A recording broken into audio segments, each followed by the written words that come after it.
Hi friends, welcome to Sai channel. இன்றைக்கி என்ன பார்க்க போகிறோன்னா கட்லெட் பார்க்க போகிறோம். வெஜ் கட்லெட் எப்படி செய்யறதுன்னு பார்க்கலாம். உருளைக்கிழங்க 3 உருளைக்கிழங்க வேக வச்சு எடுத்து வச்சுருக்கேன்.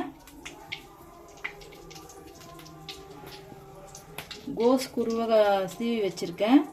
கேரட், கொஞ்சமாக பீன்ஸ், ஒரு 2 பீன்ஸ் தான், அது குட்டி குட்டியாக கட் பண்ணியிருக்கேன். கருவேப்பிலை, கொத்தமல்லி, பச்சை மிளகா ஒரு பச்சை மிளகா தான் போட்டிருக்கேன்.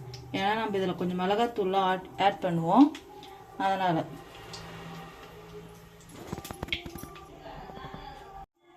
உருளைக்கிழங்கு நல்லா மசிச்சு வச்சுருக்கேன் ஃப்ரெண்ட்ஸ். இப்போ நம்ம இதில் கேரட், கோஸ் எல்லாத்தையும் ஆட் பண்ணிக்கலாம்.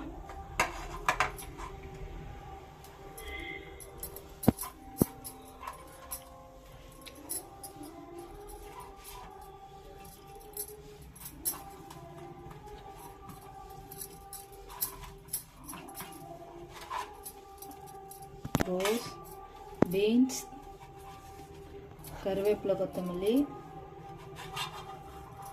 பச்சை மிளகா. இதில் கொடை மிளகா கூட ஆட் பண்ணுவாங்க, உங்கள் விருப்பம்தான், வேணும்னா போட்டுக்கோங்க.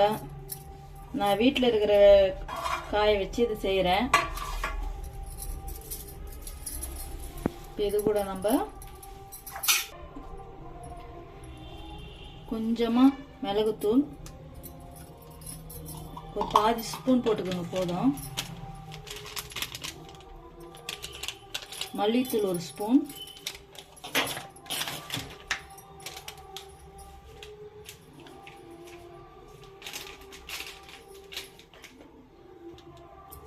மிளகாத்தூள்,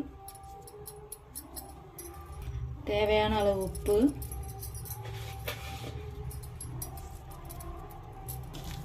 இது எல்லாத்தையும் நல்லா மிக்ஸ் பண்ணிக்கலாம்.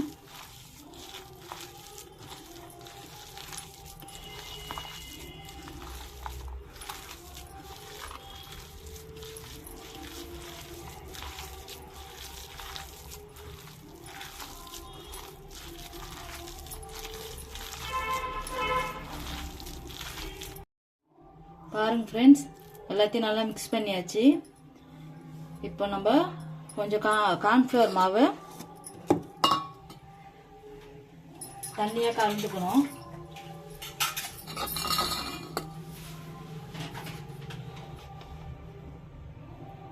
பாருங்க ஃப்ரெண்ட்ஸ், பெரிய ஸ்பூனில் ஒரு ஸ்பூன் எடுத்துருக்கேன்.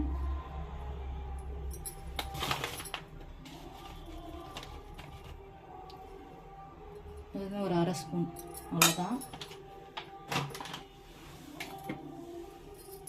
நம்ம இதை கொஞ்சம் தண்ணியில் கலக்கிக்கலாம்.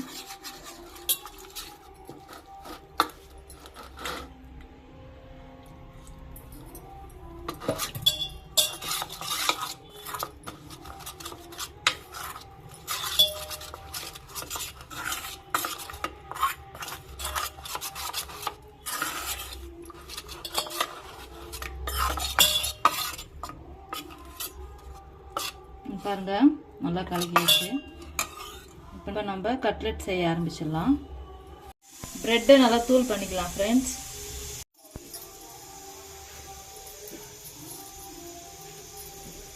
இது நல்லா தூள் பண்ணிக்கலாம், அரைச்சிடலாம். கையில் நல்லா எண்ணெய் தேய்ச்சிக்கோங்க. இப்போ கொஞ்சமாக எடுத்துக்கோங்க.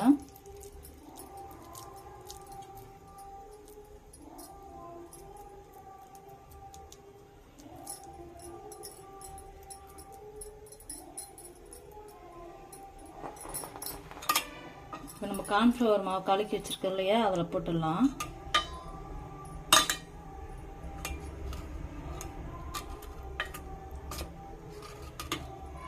இப்போ ப்ரெட்டை தூள் பண்ணி வச்சுருக்கோம், அதில் மிக்ஸ் பண்ணிடலாம்.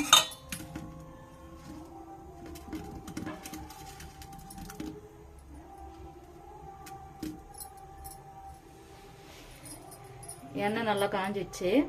ஆனால் நீங்கள் மீடியமில் வச்சே செய்யுங்க, அப்போ தான் உள்ளே இருக்கிற காயெல்லாம் வேகும்.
பாருங்க ஃப்ரெண்ட்ஸ், ரெடி ஆயிடுச்சு கட்லட்.